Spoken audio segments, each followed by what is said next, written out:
الذين تولى والمدبرس وتقره تدبيرا.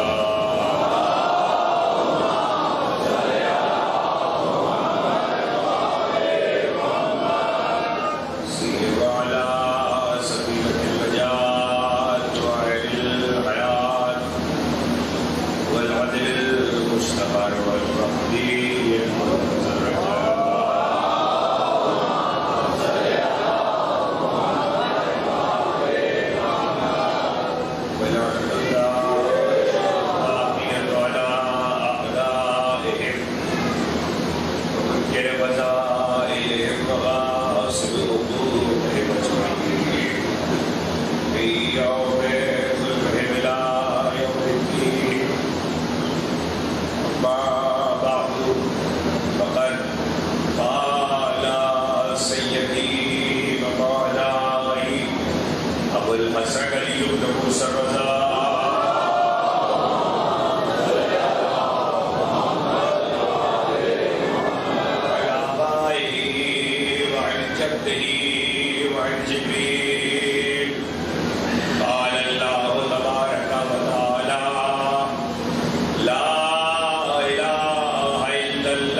اور حدیث شاپور کے ذہن میں ہم نے جس کا آغاز کیا ہے وہ اپنے دوسرے مرحلے میں ہے.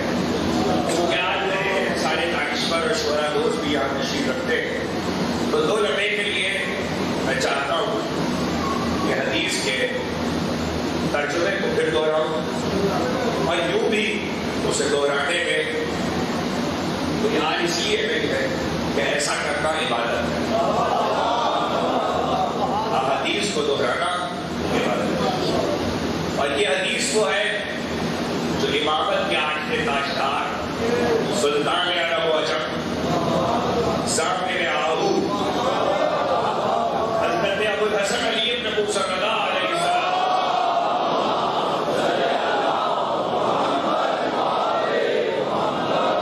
عائشہ پور میں ارشاد فرمائی ہے۔ اس حدیث کے سلسلے میں اس سے قبل کہ باقی بات ہو پہلے ترجمہ، حضرت نے جو حدیث ارشاد فرمائی، یہ حدیث اپنی انفرادیت کے اعتبار سے یہ خاصیت رکھتی ہے کہ حضرت نے اس حدیث میں سلسلہ سند بھی ارشاد فرمایا کہ مجھ سے بیان کیا میرے والد گرامی نے، ان سے ان کے والد گرامی نے، ان سے ان کے والد گرامی نے۔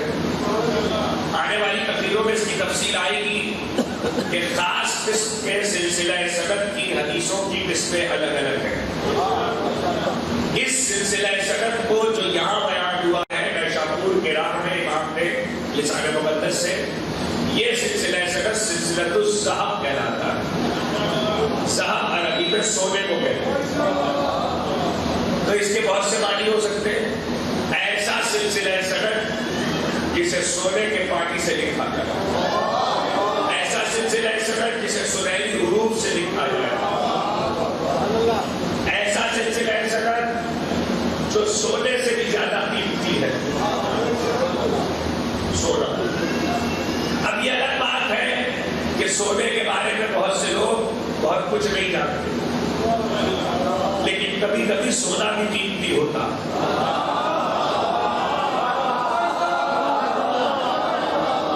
دیکھیے، اردو بول رہا ہوں اور شعراء کی موجودگی کا فائدہ اٹھا رہا ہوں، ایک جملہ یاد رکھیے گا، کبھی کبھی بہت مہنگا ہو کے بھی سونا 2 کوڑی کا ہوتا ہے۔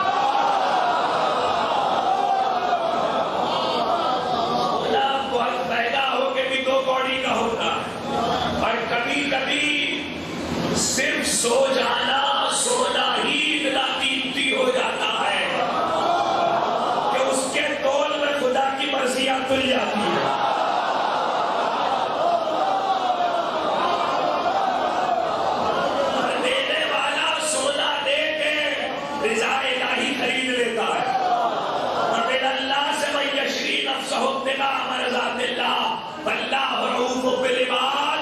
علماء اہل سنت کے اکابر محدثین کا یہ سٹیٹمنٹ کا بیان ہے کہ کائنات اولین و آخرین میں علی سے پہلے کسی نے نفس بیچا ہی نہیں۔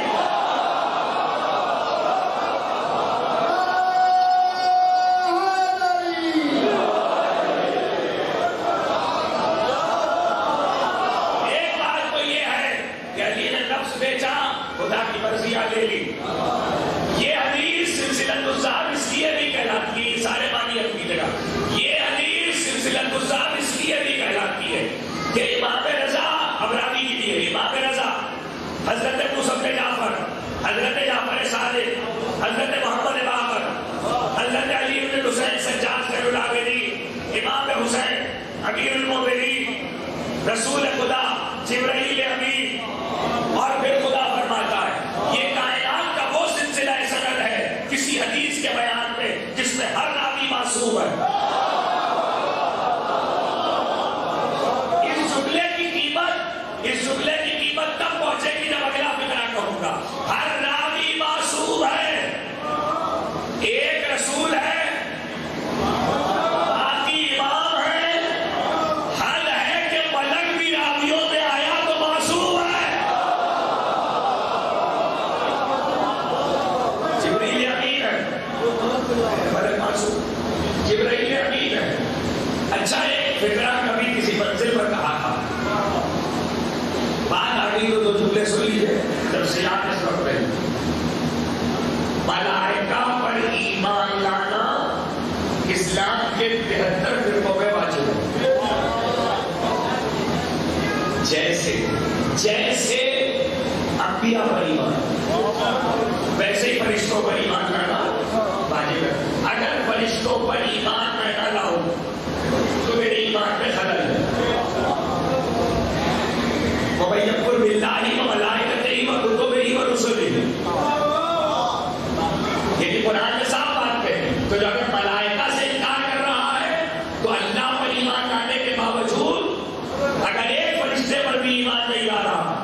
تو اس کا ایمان کافی نہیں ہوگا. ایک فرشتے کی اتنی قیمت ہے. اب ملائکہ کے سردار ہیں جبرائیل امین.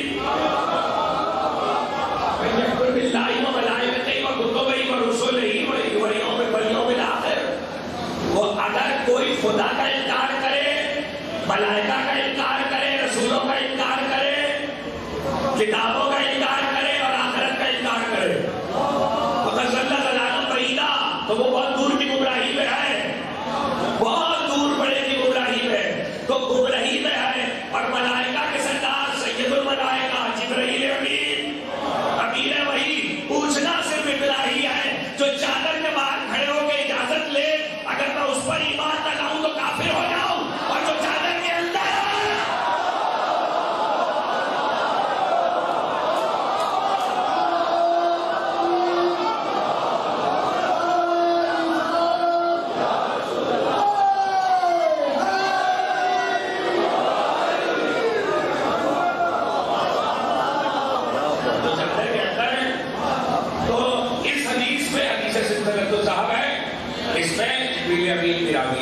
دوسری بات یہ ہے تشریح آنے والی تقریروں ہمارے یہاں ہی نہیں، علماء اسلام میں مسالک اہل سنت میں بھی اس میں اہل سنت میں بھی حدیث کی جو قسمیں آئی ہیں، سارے گزشتہ حدیث پر اس میں نہیں پڑھ چکا ہوں، اس میں صرف ایک سلسلۃ الصحب کی ہی حدیثیں گئی ہیں. ایک سلسلہ ہے سلسلہ فاطمیان، عرض کروں گا. ایک ہے حاشیان. فاطمیان کا مطلب ہے جس میں ہر راویہ فاطمہ ہو، ایسی حدیث جس میں ہر روایت کرنے والی خاتون فاطمہ ہو، اور فاطمہ کی نسل میں ہو یا فاطمہ کے خاندان میں ہو. حاشیان جس کا ہر راوی حاشی ہو یا ہر راویہ حاشی ہو. تو یہ ایک سلسلہ ہے حدیث سلسلہ. تو سب سے اہم بات یہ ہے کہ جتنے نام آئے وہ ناموں کو امام نے حدیث سے ارشاد فرمائی، بلکہ نام پہلے ارشاد فرمایا. اس کے بعد فرمایا کہ اس سلسلہ سند سے جو بات پہنچی وہ یہ کہ اللہ فرماتا ہے، اللہ لا الہ الا اللہ اسمی، لا الہ الا اللہ میرا کلام ہے. اللہ کہتا لا الہ الا اللہ میرا کلام ہے. مگر اکیلا حزبی جو میرے قلعے میں داخل ہو جائے ہمیں کبھی عذاب نہیں، اسے میرے عذاب سے رکھو. کل بھی کہا تھا، آج بھی کہہ رہا ہوں، کہتا رہوں گا. کلا بھی خدا کا ہے، عذاب بھی خدا کا ہے. کلا بھی خدا کا ہے، عذاب بھی خدا کا ہے. تو میرے قلعے میں داخل ہو جائے اسے میرے عذاب سے رکھو. اب امام نے فرمایا بلا کہ شرط ہے، لیکن اس کی کچھ شرطیں ہیں.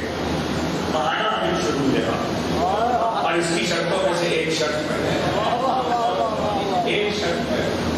پہلی بات کی توجہ کیجیے گا، عالم اسلام کے 73 فرقوں میں حدیث اسے کہتے ہیں جو رسول کا قول فعل اور تقریر ہے.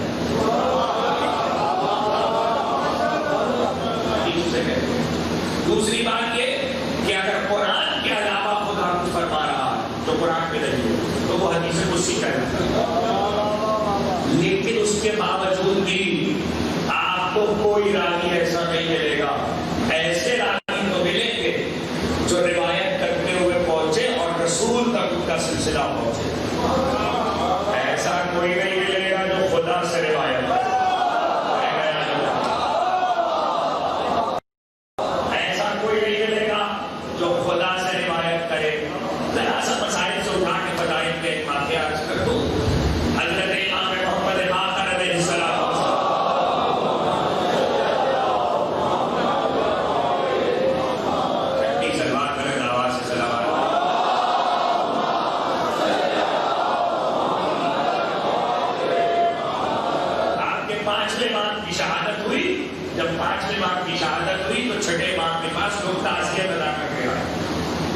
تو جو تعزیت ادا کرنے آئے وہ لوگ آپس میں گفتگو کر رہے تھے. جب دنیا سے کوئی سدھار جاتا ہے، چلا جاتا ہے، تو اس کی تعریفیں کی جاتی ہیں، ایسے تھے ایسے تھے ایسے تھے.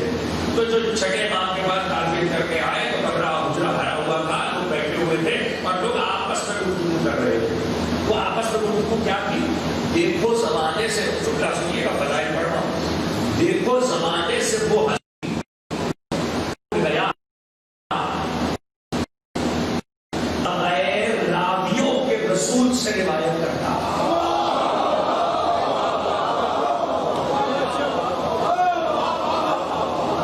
بغیر راویوں کے، یعنی درمیان میں کوئی راوی بھی نہیں ہوتا تھا، اور امام باقر کہتے تھے رسول نے فرمایا، اور کسی کی جرت نہ تھی کہ پوچھے کیا بغیر راویوں کے کیسے ارشاد فرما رہے ہیں؟ اس لیے کہ یہ وہ ہے جسے رسول نے سلام پہنچایا ہے، یہ وہ ہے جسے حضرت جابر کے ذریعے رسول نے سلام پہنچایا۔ تو لوگ کہنے، توجہ کیجیے گا، لوگ کہنے لگے کہ دیکھو وہ دنیا سے اٹھ گیا کہ جو بغیر راویوں کے سلسلہ سند کے بغیر رسول سے روایت کرتا تھا۔ بس اتنا سنا تو امام، توجہ کیجیے، اتنا سنا تو امام صادق نے، جو تعزیت کرنے لوگ آئے تھے، ان کی گفتگو جب سنی تو امام صادق نے یہاں سے جملے کو شروع کیا، اللہ فرماتا ہے۔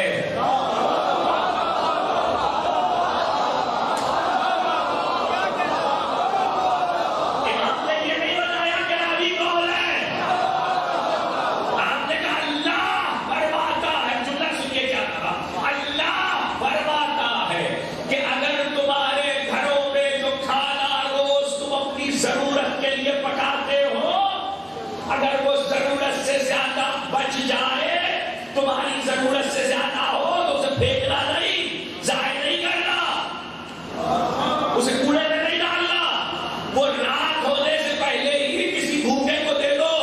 ایسا کرو گے تو اللہ فرماتا ہے کہ ایسا دیا ہوا کھانا میرے غضب کی آگ کو ٹھنڈا کرتا ہے، میرے غضب کی آگ کو ٹھنڈا کرتا ہے۔ باقی بات تو بعد میں کروں گا، پہلے ایک بات پوچھنے کی اجازت ہے۔ اپنے لیے پکایا ہے، اپنے پیٹ کی آگ بجھانے کے لیے پکایا ہے، کسی خاص نیک نیت سے بھی، نیتی سے بھی نہیں پکایا، بس اپنا ہی پیٹ پورا کرنا ہے، چکن بھرنا ہے، اور اپنے گھر کے لیے پکا ہے، اور ضرورت سے زائد ہے، وہ بھی اگر کسی بھوکے، اور وہ بھی ضرورت سے زائد اگر کسی بھوکے کو دے دو تو غضب الہی کی آگ کو ٹھنڈا کرتا ہے۔ اب اپنے گھروں میں پکے ہوئے کھانے کی عظمت تو سمجھ میں آ نہیں رہی، تم تبرک کو کیا سمجھا؟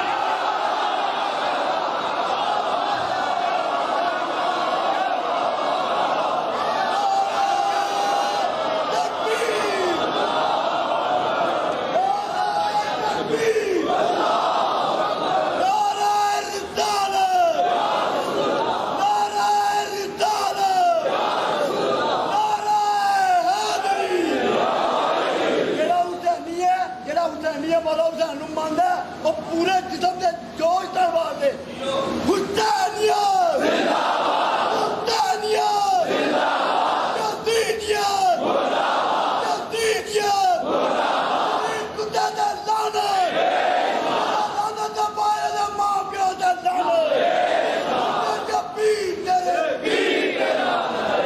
اور محمد آل محمد بلندر صلوات۔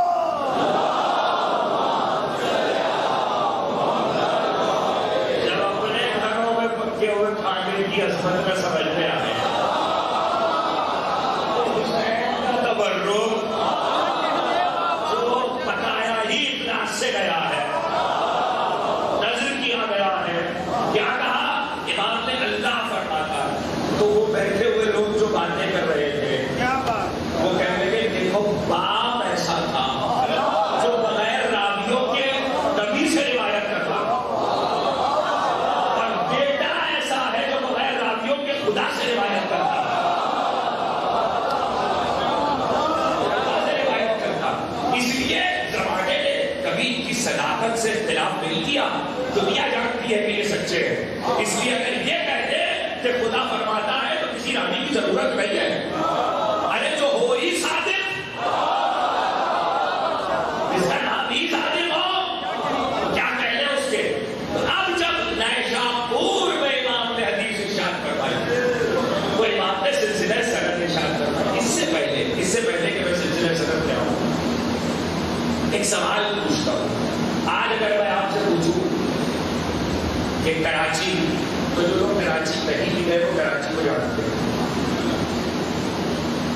تو لاہور، تو جو لوگ لاہور نہیں بھی گئے وہ بھی لاہور کو جانتے ہیں. اگر میں کراچی کا رہنے والا ہوں، میں کراچی سے ناروال کبھی نہیں آیا، لیکن ناروال کا ذکر ہوگا تو میں کچھ نہ کچھ جانتا ہوں. یہاں بہت سے ایسے لوگ بیٹھے ہیں جو زیارت میں جاتے ہیں، جو گئے انہوں نے دیکھا کہ نہیں گئے بتاؤ لے جانا. نیشا پور جب مشہد جاتے ہیں تو نیشا پور بھی جاتے ہیں. نیشا پور ایک بہت چھوٹا سا اس وقت ایک بہت چھوٹی سی جگہ ہے، بات لگتا ہے تو زیارت میں چھوٹی سی جگہ. جب یہ حدیث لوگ سنتے ہیں تو ان کے ذہن میں آتا ہے کہ جس وقت امام رضا یہاں آئے ہو تو یقیناً جب امام یہاں آئے ہیں تو یہ نیشا پور اتنی سی جگہ ہو، اور یہاں پر ظاہر ہے کہ یہ لہٰذا بہت مجمع تھا بھی ایسے ہی ہوگا 10,000 5,000 اور اتنا بہت ہوگا گلیاں پر. اچھا کوچی دروازے اور لاہور بھارت اور کراچی کی گلیوں میں 1000 آدمی آ جائے تو محلہ بند ہو جاتا ہے. اب جن لوگوں نے نیشا پور دیکھا ہے انہیں پتا ہے کہ آج بھی نیشا پور کی سڑکیں اور گلیاں بہت چوڑی. تاریخ میں یہ موجود ہے کہ اس وقت بھی بہت چوڑی مشاہدہ. لیکن نیشا پور آج ایک چھوٹا سا شہر ہے، چھوٹا سا. جس وقت امام آئے تھے اس وقت نیشا پور چھوٹا شہر تھا، بڑا شہر تھا کیا؟ یہ سوال ہے. اس سوال کے جواب میں کئی طریقے سے دے سکتا ہوں، لیکن زیادہ تفصیل میں نہیں جانا چاہتا. یہ جغرافیہ کا مسئلہ ہے تو میں ایک بات میں سمیٹ کے جواب دے دیتا ہوں. آج ان بچوں سے پوچھوں جو ہماری نوجوان نسل بیٹھی ہے، شورا کی تشریف کرنا ہے کہ کیمبرج کیا ہے، تو کیمبرج ایک یونیورسٹی ہے. اچھا میں پوچھوں آکسفورڈ کیا ہے، تو آکسفورڈ ایک یونیورسٹی ہے. اچھا آکسفورڈ صرف یونیورسٹی نہیں، آکسفورڈ پورا شہر ہے. جو لوگ آکسفورڈ کی تاریخ سے واقف ہے انہیں پتا ہے آکسفورڈ پورا شہر ہے، اور وہ یونیورسٹی ہی شہری یونیورسٹی ہے. اور دنیا میں صحیح ترین لوگ وہاں طالب علم حاصل کرنے جاتے رہتے، شوق میں جاتے. تو آج دنیا میں سب سے بڑا تعلیمی مرکز دنیاوی علوم کے اعتبار سے آکسفورڈ. بس علم پہنچ گیا.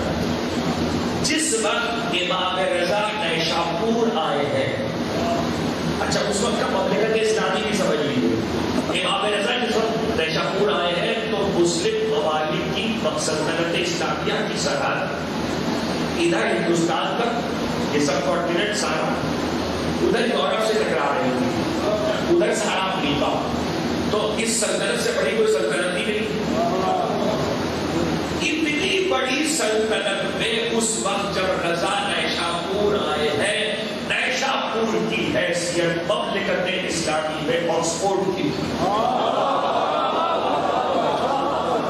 یہ میں بہت کتابیں دیکھنے کے بعد آپ سے بات کر رہا ہوں. آکسفورڈ کی تھی. وجہ کیا تھی؟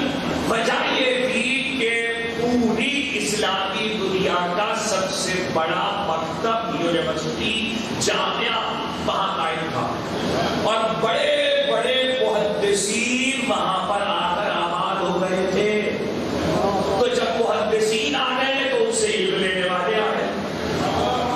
اس کا مطلب یہ ہے کہ اس یونیورسٹی میں نیشا پور میں صرف عوام نہیں تھی، بلکہ پڑھے لکھوں کی تعداد بہت تھی. سالے گزشتہ حدیث پر گفتگو کرتے ہوئے اسی ممبر سے سوال کیا تھا، کسی معاشرے میں پڑھے لکھوں کی تعداد کتنی ہوتی ہے بتائیے. پاکستان کا لٹریسی ریٹ کیا ہے؟ 5%. وہ بھی انگوٹھا چھاپ میں لاتا ہے. تو اگر 1000 کا مجمع بیٹھا ہو تو پوچھئے کہ اس میں ریشو کیا ہے پڑھے لکھوں کا، تو کیا نکلے گا؟ کچھ بھی نہیں نکلے گا. اس کا مطلب یہ کہ ہر معاشرے میں پڑھے لکھے کم ہوتے ہیں، اور پڑھے لکھوں کی تعداد اگر کہیں بہت مجمع ہے بہت، تو کرسیاں گن کے مجمع کا اندازہ نہیں ہوتا، شامیانے گن کے نہیں ہوتا، دریا گن کے نہیں ہوتا، بھوپو اور بھوتریاں گن کے نہیں ہوتا، لاؤڈ اسپیکر گن کے نہیں ہوتا. اندازہ ہوتا ہے اس مجمع میں پڑھے لکھے کتنے تھے. اگر پڑھے لکھوں کی تعداد پتہ چل گئی تو پھر پتہ چل جاتا ہے اچھا مجمع کو اتنے سے ملٹیپلائی کر لو, ریشو نکال لو, بات پہنچ گئی. تو اب پہلے یہ تلاش کریں کہ نیشاپور میں رضا کو سننے جو مجمع آیا ہے اس میں پڑھے لکھے کتنے ہیں. تو جملہ سنیے, 25,000 قلم کاغذ پہ چل رہے تھے. اچھا یہ اتنا نہیں, 25,000 قلم کاغذ پہ چل رہے تھے. آج اگر میں آپ سے کہوں اس مجمع سے کل کاغذ قلم لے کے آئیے گا, مجھے کچھ ایسی باتیں کرنی ہے تو آپ ساتھ غور کر لیجیے گا, تو میجورٹی بچوں کی اکثریت نوجوانوں کی موبائل کی نوٹ بک لے کر آئے گی. اور اگر کچھ کاغذ قلم لے بھی آئے تو چھوٹی چھوٹی پاکٹ آئیڈیا اور جیب میں قلم.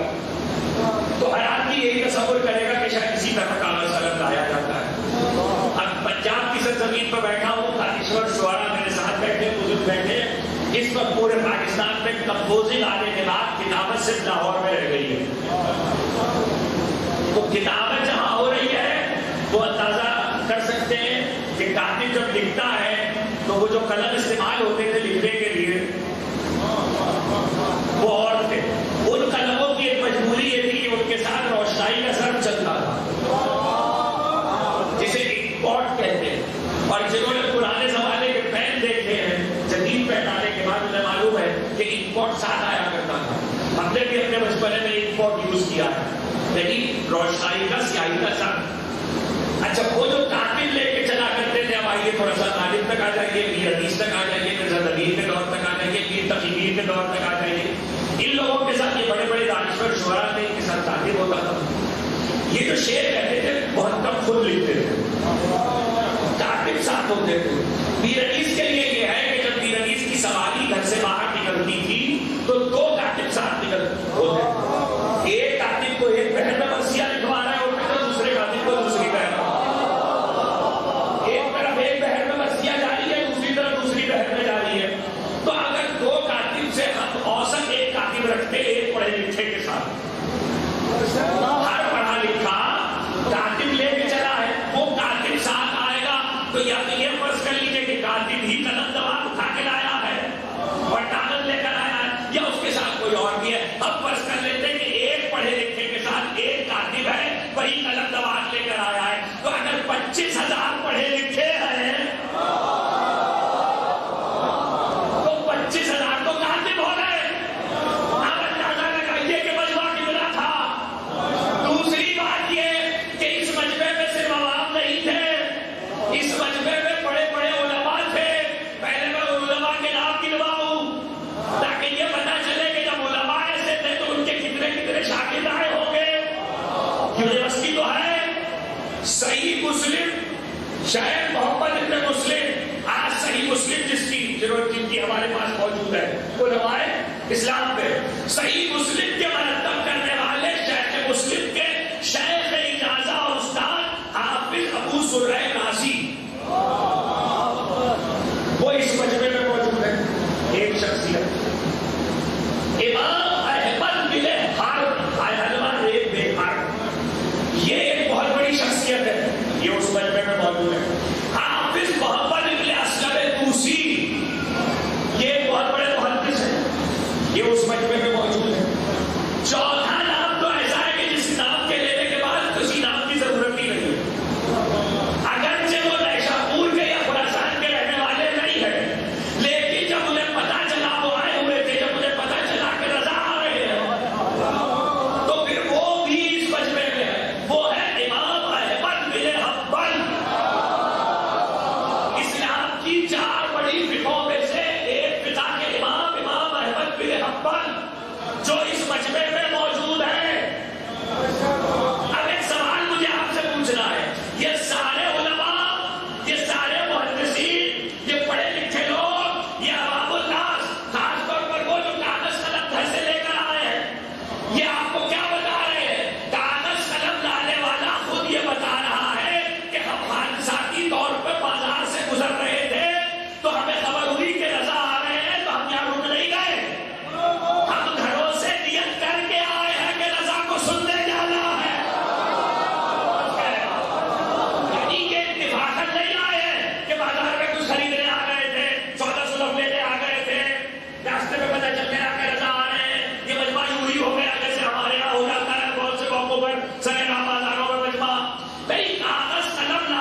اس وقت کے جو 7 بڑے مجتہدین مراجعین ہیں ان میں سے آغائے روحانی سے یہ پوچھا گیا کہ موبائل پر مجلس سن لے گھر میں بیٹھ کے،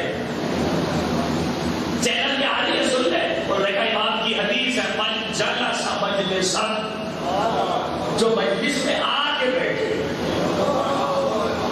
اور اگر کسی کو حدیث پھر کی دلیل کچھ نہیں پہنچنا تو پھر میں آپ کو سامنے کی دلیل دیتا ہوں۔ آپ کے یہاں جتنے چینل آتے ہیں اس میں ایک نماز کعبے سے آتی ہے، ایک نماز کربلا سے آتی ہے، تو ہر مسلک کے لیے ہی بات کر رہا ہوں، ایک نماز کعبے سے آتی ہے، ایک کربلا سے آتی ہے۔ جب ظہر کے وقت، عصر کے وقت، مغرب کے وقت، عشاء کے وقت، فجر کے وقت نماز آیا کرے تو ٹی وی کے پاس کھڑے ہو جایا کریے نیت کر کے، ہماری نماز ہو گئی۔ جب نماز نہیں ہوتی تو مجلس کیسے ہوگی؟ ذرا آواز بھیجے محمد وہاں۔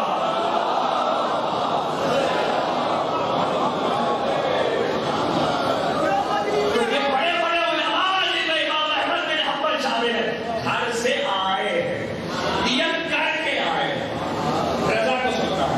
اب ظاہر ہے کہ تفصیلات کی یاد رکھیے گا، آج کی حد تک میں جس مسجد پر آ رہا ہوں باقی تفصیلات کل پرسوں آنے والی گفتگو ہے۔ امام احمد بن حنبل، 2 باتیں سن لیجیے تاکہ میں بالکل اس مسجد سے قریب ہو جاؤں۔ ایک بات تو یہ ہے کہ جب بڑے مجمع ہوتے ہیں، آج آپ کے پاس لاؤڈ اسپیکر ہے، یہاں لاکھ مجمع بیٹھا ہو تو لاؤڈ اسپیکر کے ذریعے آپ آواز پہنچا سکتے ہیں۔ بزرگوں نے وہ دور دیکھا ہے، وہ تو مثال دینے کے بچے نہیں بتا سکے۔ اگر میں سوال کر دوں کہ یہ بتائیے بغیر لاؤڈ اسپیکر کے آواز کیسے پہنچائی جائے؟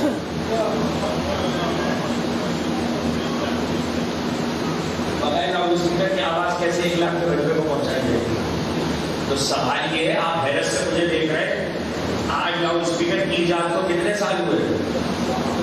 اس سے پہلے تو یہی طریقہ تھا کہ آواز، سوال تو ہے نا آواز کیسے پہنچائی جاتی ہے، تو یہ سوال یہاں سے لے کے رسول تک جائے گا،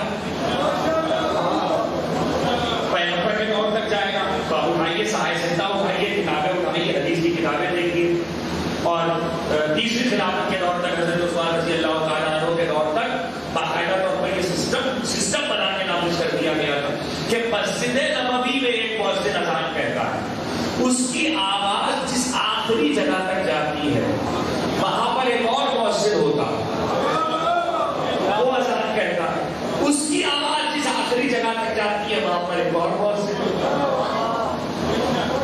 آپ مجھے ذرا سا ایک مسئلہ بتا دیجیے، یہاں پر کھڑے ہو کر میں نے اللہ اکبر کہا، تیری آواز وہاں دروازے تک پہنچی، دروازے پر ایک اور مؤذن ہے، اس کی آواز اگلے دروازے تک پہنچی، میں مجلس کے لیے بھی یہ مثال دے رہا ہوں، اس کی آواز اگلے دروازے تک پہنچی، تو مائکرو سیکنڈ کا فرق تو آئے گا، یعنی مائکرو، اگر منٹس کا فرق نہ آئے تو مائکرو سیکنڈز کا فرق تو آئے گا، یعنی آواز پہنچے گی پھر وہ اللہ اکبر کہیں گے، پھر ان کی پہنچے گی پھر وہ اللہ اکبر کہیں گے۔ اس کا مطلب یہ ہے کہ یہ آواز پہنچانے کا نظام تھا، شریعت کا اذان کا وقت نہیں تھا، لاؤڈ اسپیکر آ گئے، لیکن ایک ساتھ اذان پہنچ رہی ہے، تو جب ایک ساتھ پہنچ رہی ہے تو وقت میں فرق آنا ہی نہیں چاہیے۔ وقت میں فرق جو آتا تھا وہ صرف اس وجہ سے آتا تھا کہ ایک کی آواز دوسرے کی آواز تک پہنچتی تھی، تو وہ وقت کا فرق آج بھی باقی رہ گیا، اسے کسی نے کیلکولیٹ نہیں کیا۔ اب میں مجلس پڑھ رہا ہوں، اب آپ سوچ لیجیے آپ 100 سال پہلے بیٹھے ہیں خطیب اعظم کے زمانے میں، تو وہ مجلس پڑھ رہے ہیں، اور وہ یہاں سے جو کہہ رہے ہیں تو وہ اگلا وہاں بیٹھا ہوا کہہ رہا، وہ اس جملے کو دہرا، تو وہ اگر مجمع سے آ رہا ہے تو وہاں تک پہنچ رہی، لیکن بھائی ہم اور آپ ہے جو ہماری آوازیں محدود مجمع میں پہنچتی ہیں، عجیب گفتگو کر رہا ہوں، اسے محفوظ کیجیے گا، جو ہماری آوازیں محدود مجمع میں پہنچتی ہیں، ہماری آواز کی 2 مصیبتیں ہیں، ایک تو اس کی حدیں ہوتی ہیں، دوسرا جو لوگ ریڈیو پاکستان سے تعلق رکھتے ہیں، جن کا کوئی بھی ٹیکنیکل واسطہ ریڈیو پاکستان سے رہا ہے، انہیں یہ بات پتا ہے اور ان کے علم میں ہوگی، وہ یہ کہ آواز ٹکراتی ہے جا کے، تو 2 طرح کے وجود ہوتے ہیں، ایک بھی اس کو میڈیم کہتے ہیں،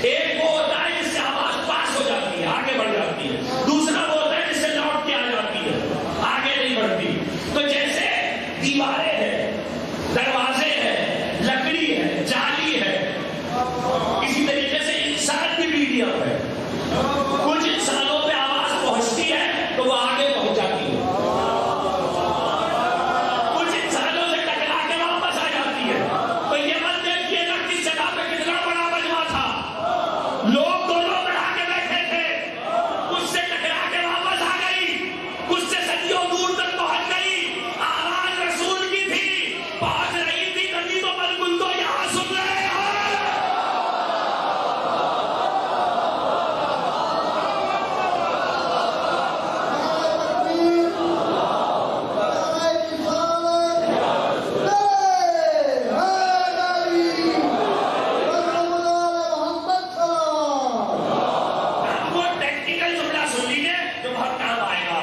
اور وہ اہم ہے.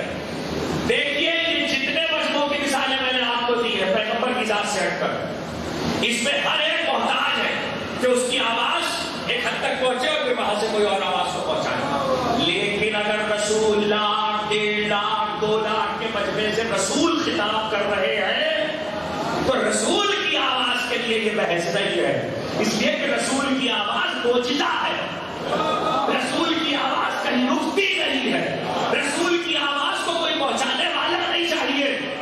رسول کی آواز جیسے 2 تک پہنچ رہی ہے ویسے 2 کروڑ تک پہنچ رہی ہے. بات پہنچ گئی. میں نے بہت کتابوں میں تلاش کیا، شیعہ سنی علماء نے کثرت کے ساتھ حدیث نیشاپور کو لکھا ہے. میں نے بہت تلاش کیا کہ کم سے کم بھی مجمع 1,00,000 کا تھا نیشاپور میں. 1,00,000 کے مجمع میں جب رضا بول رہے تھے تو کوئی رضا کی آواز کو آگے پہنچا رہا ہو کوئی نہ ملا. اس کا مطلب ہے رضا کی آواز 1,00,000 2,00,000 کے مجمع میں جا رہی تھی، یہ بتانے کے لیے کہ رسول کا بیٹا ہو.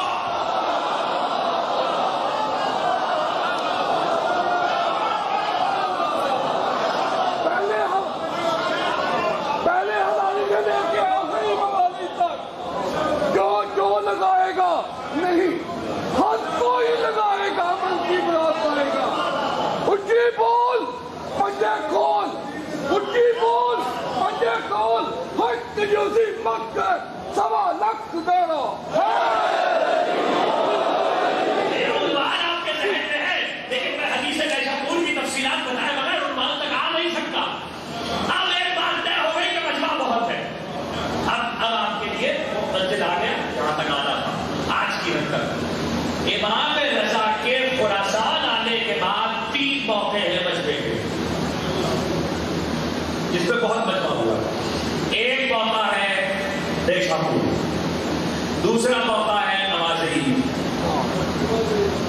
جب مامون نے کہا نماز عید پڑھائی، تیسرا موقع ہے جب بیعت بنی عہد ہوئی. لاکھوں لوگ جمع ہے رضا کے بھیڑ. میرا حوالہ ہو تو مجھے نماز عید کا مجمع نیشاپور سے 4 گنا زیادہ، اس لیے کہ نماز عید کے مجمع میں مامون نے یہ کہا کہ نماز آپ پڑھائیں گے. امام نے کہا مجھے معاف رکھ، اس نے کہا نہیں آپ ولی عہد ہیں آپ پڑھائیں گے. امام نے کہا مجھے معاف رکھ. 3 بار پیغام گیا اور آیا. تو جب پیغام گیا اور آیا تو آخر میں امام نے کہا اچھا اگر تیرا اصرار ہے، اس نے کہا اگر آپ نہیں پڑھائیں گے تو معاملہ قتل تک جائے گا اور آپ کو پڑھانا پڑے گا. تو اس امام نے کہا میں ویسے ہی پڑھاؤں گا جیسے رسول پڑھاتے ہو، ویسے ہی پڑھاؤں گا جیسے رسول پڑھاتے تھے اور ویسے ہی جاؤں گا جیسے رسول جاتے تھے. مامون نے کہا جیسی آپ کی مرضی. تو حکم صادر کیا مامون نے کہ جتنے وزرائے سلطنت، علماء، امراء، عوام، سپاہی، جنرل سب در دولت پہ حاضر. اب آپ مجھے بتائیے نماز عید کس وقت ہوتی ہے؟ سورج چڑھنے کے بعد. بہت کم لوگوں کو یہ مسئلہ بتایا کہ سورج چڑھنے سے پہلے نہیں ہوتی. یہ الگ بات ہے کہ کچھ لوگ جلدی کر لیتے ہیں جیسے قربانی میں جلدی کر لیتے ہیں.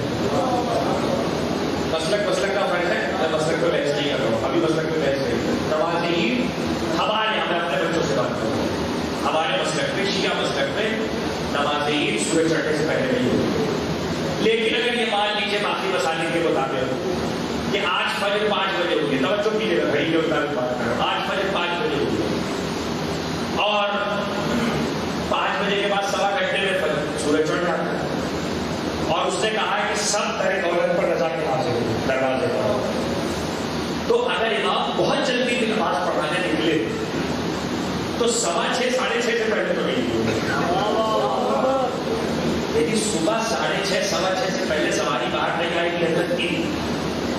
لکھا یہ ہے کہ علماء اہل سنت نے، جس میں خواجہ محمد فارزہ حضور خطاب، شاہ عبدالحق محدث دہلوی، جن کا تعلق میرے مسلک سے نہیں ہے، کہ رات سے مجمع دروازے پر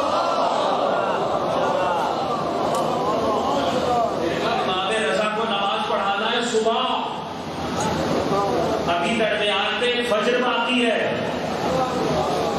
کچھ کہے گا، ابھی درمیان میں فجر باقی ہے اور مجمع دروازے پہ رضا کے رات سے ہے. کیوں کھڑے ہو؟ انتظار کر رہے ہیں کب جوالے امامت دکھائی دے، کب زیارت ہو. تو بہرحال کچھ نہ ہو انتظار بدعت تو نہیں ہے.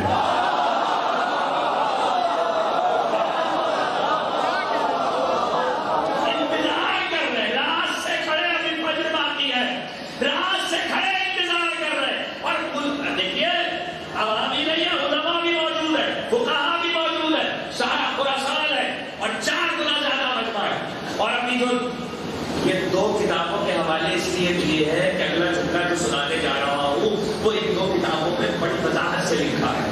باقی واقعہ تمام علماء اہل سنت علماء شیعہ سب نے لکھا ہے، تو کوئی بحث نہیں ہے. 2 کتاب اس لیے بتا دی کہ یاد بھی رہے. رات سے موجود مجمع انتظار کر رہا ہے کب دروازہ کھلے. اچھا نماز عید ہو یا بقرعید ہو، آپ کو پتا ہے چھٹی ہمارے برادران اہل سنت سنی بھائیوں کیا اور شیعہ سب کیا ایک مسئلہ ہے کہ گھر سے چلتے ہوئے عیدگاہ تک جاتے ہوئے تکبیر ہو، اللہ اکبر تکبیر دینا. اس میں بعض کیا مسئلہ کا کچھ جملے الگ ہے لیکن تکبیر سب کیا ہے، اس میں اتفاقی مسئلہ ہے.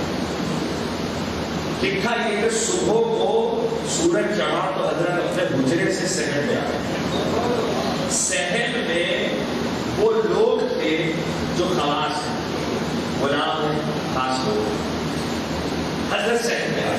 اچھا یہ ولی اہل سلطنت جا رہا ہے نماز پڑھا،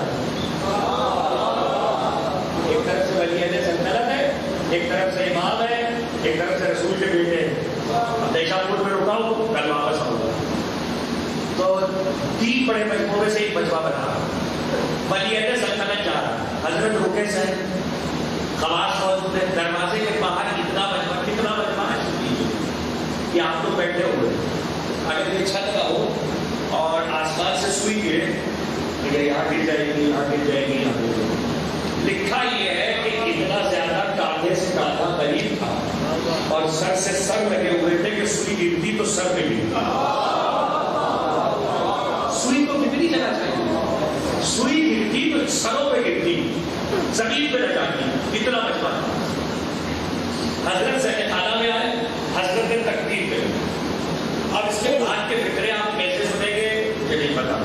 علماء ہے، فقہاء ہے، ہماری سلطنت ہے، امراء ہے، وزراء ہے، عوام ہے.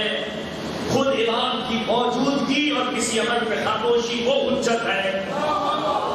یعنی پوری مملکت اسلامیہ اس وقت ایک ہی مرکز پہ جمع ہے. حضرت نماز پڑھانے کے لیے حجرے سے باہر نکلے ہیں. حضرت نے تکبیر کہی تو خواص سے تکبیر کہی. خواص سے تکبیر کی آواز اللہ اکبر باہر پہنچی. جیسے باہر پہنچی تو باہر کے مجمع نے اللہ اکبر کہا. تو مورخین نے لکھا ہے ایسا لگتا تھا کہ در و دیوار سے اللہ اکبر کی صدا آ رہی ہے. اگلا فکرہ آپ کے حوالے شاہ عبدالحق محدث دہلوی اور خواجہ محمد فارزہ فصل خطاب، جن کا تعلق میرے صاحب فصل خطاب، جن کا تعلق میرے مسلک سے نہیں ہے، وہ لکھتے ہیں کہ قلم پڑھاتے ہوئے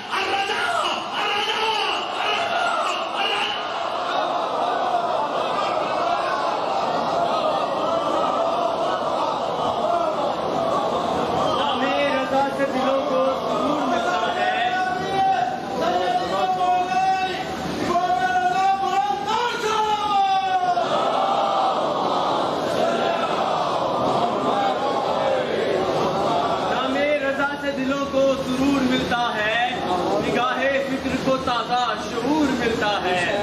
نصیب کیسا بھی ہو نام رضا لے کر، نصیب کیسا بھی ہو نام رضا لے کر، خدا سے جو بھی مانگو ضرور ملتا ہے. نعرہ حیدری. آج کی تقریب بندی سے قریب ہو رہی ہے. کل انشاءاللہ کل سے اپنے وقت پر ہی ممبر میں آئیں گے.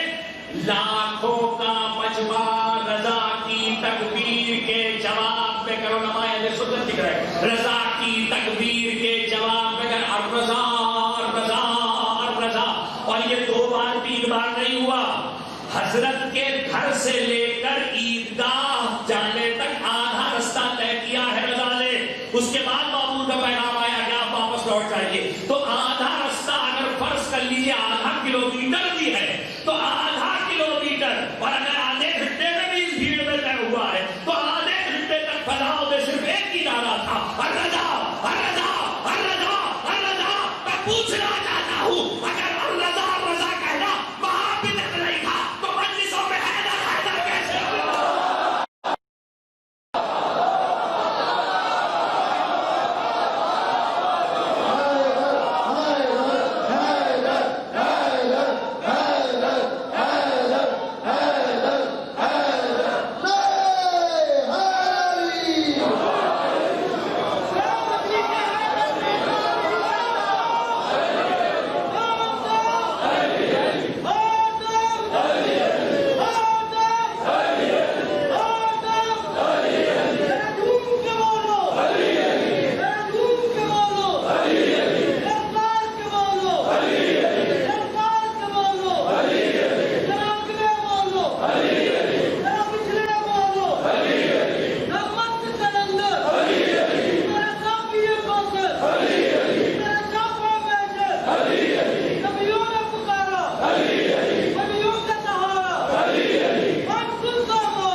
کوئی گزر جائے.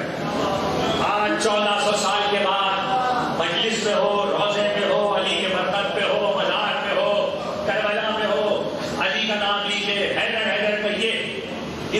استقبال کیا ہوا؟ وہ مجمع کیا کہہ رہا ہے؟ وہ مجمع الرضا الرضا کچھ نہیں کہہ رہا. یعنی امام کا نام زبان میں جاری ہے. کم از کم آدھا گھنٹہ کی اگر کیلکولیٹ کیا آپ نے تو امام کا نام، علماء وہاں موجود، فقہا وہاں موجود، سب سے بڑھ کے امام رضا حجت خدا موجود. امام رضا کی خاموشی. امام یہ نہیں کہتے کیوں میرا نام لے رہے ہو.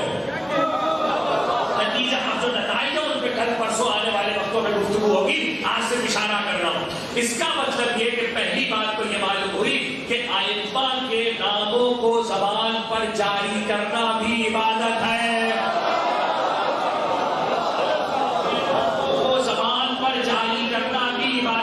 علماء اہل سنت کے نزدیک بھی، اس لیے کہ علماء اہل سنت نے ہی نقل کیا ہے، شیخ عبداللہ محدث دہلوی جیسی شخصیت نے نقل کیا ہے. تو جاری کرنا بھی، کچھ نہ کہے علی علی کہتا رہے تو یہ بھی عبادت ہے. عبادت ہے اس لیے کہ اس کا تو ذکر ہی عبادت ہے. اب جو اہم بات ہے جس تک آنا تھا تو راستے میں رک گیا. مجمع مسلسل کہا ہے الرضا. میرا عنوان یاد ہے آپ کو کس موضوع پہ گفتگو شروع کی ہے؟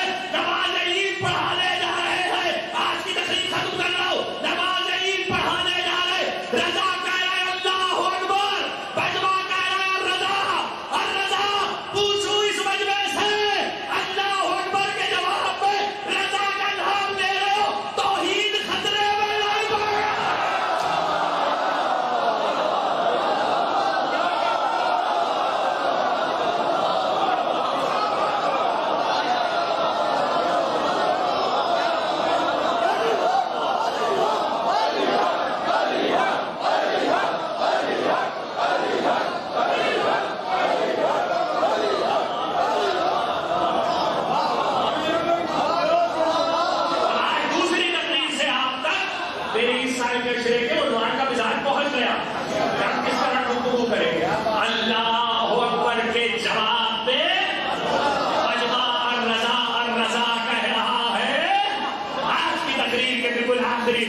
الرضا الرضا کہہ رہا ہے تو کوئی یہ نہیں کہتا، خود امام نہیں کہتے